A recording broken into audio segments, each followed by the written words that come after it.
We spend years, maybe even a lifetime, trying to become master negotiators. We read books, we go to seminars, but what if I told you the most powerful, most relentless negotiation tactics are happening every single day, right in your own house? So, here's our game plan. First, we're going to look at your child as the genius negotiator they are. Then, we'll break down their number one rule: ask big. After that, we'll get into 3 specific, powerful moves they use to get what they want. And don't worry, we'll cover your smart counter moves. Finally, and this is the real secret sauce, we'll talk about why both sides have to feel like they've won. All right, think about it for a second. Really, who's the toughest person you've ever had to bargain with? Is it your boss when you're asking for a raise? A tough client? Maybe that car salesman who just would not budge an inch? Get that person in your head. Yeah, I'm willing to bet when it comes to pure, non-stop, creative negotiating, nobody, and I mean nobody, comes close to a determined toddler who wants 5 more minutes before bedtime.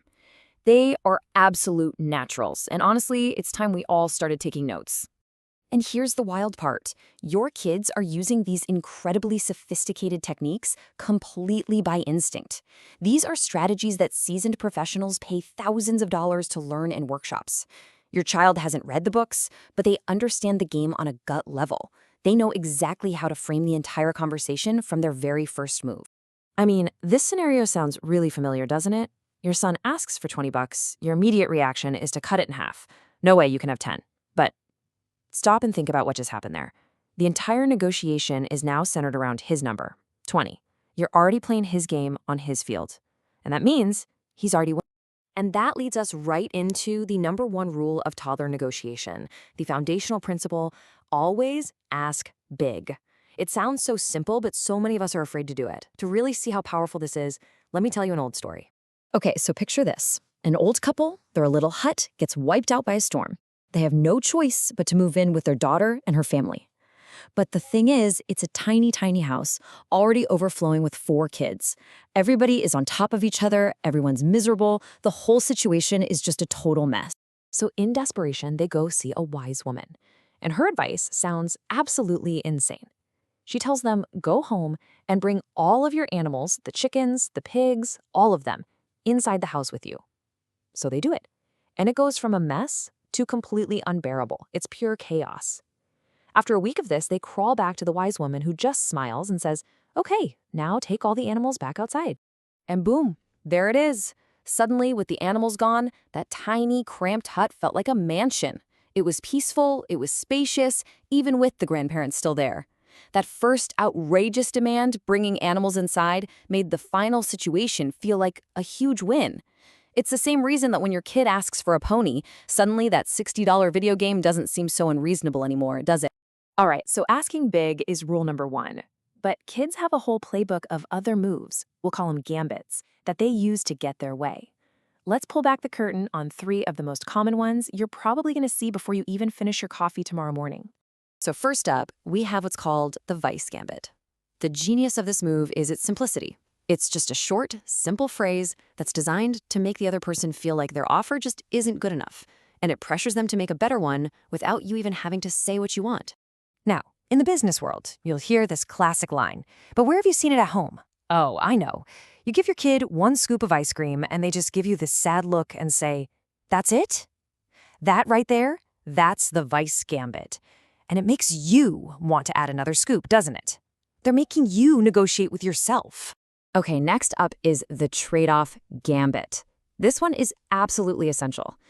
The point is to teach the other person that nothing you give is free.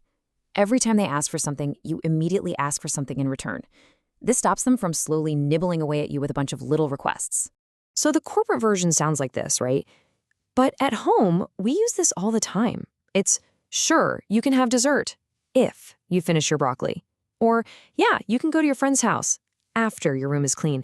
It's an instant if-then statement, a direct trade-off.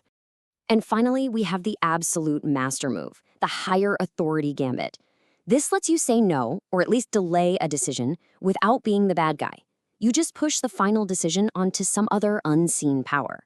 It takes all the personal pressure and confrontation right out of the equation. A business exec might say they need to check with their board or their partners, but the undisputed world champion of the higher authority gambit is a 6-year-old. Their friend says, "Hey, let's go jump in those mud puddles." What's the first thing your kid says if they're not sure? "I don't know. I have to ask my mom." And that's it. Game over.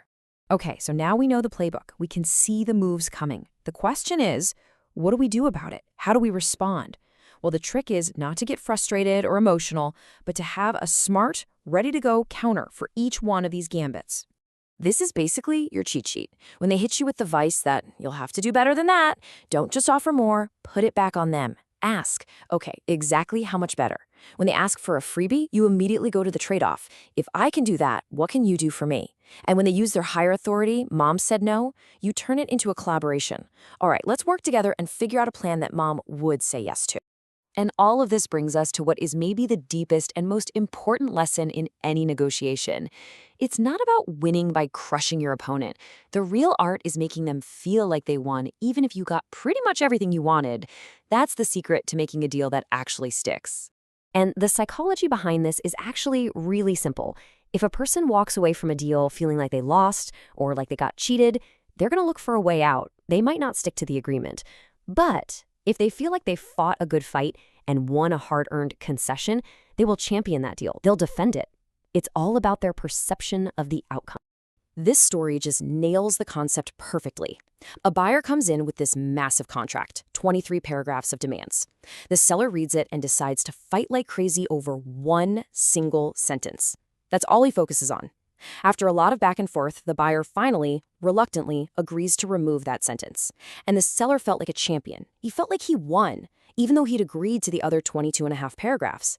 That tiny little concession was a huge psychological victory. So the next time your toddler starts a high-stakes negotiation over one more bedtime story, try not to see it as a battle of wills. See it for what it is, a game. Recognize the gambits, have your counters ready, and always remember to let them win something small. Because the true master of the game isn't the person who gets everything they want. It's the person who gets to write the rules. The only question is, are you ready to play?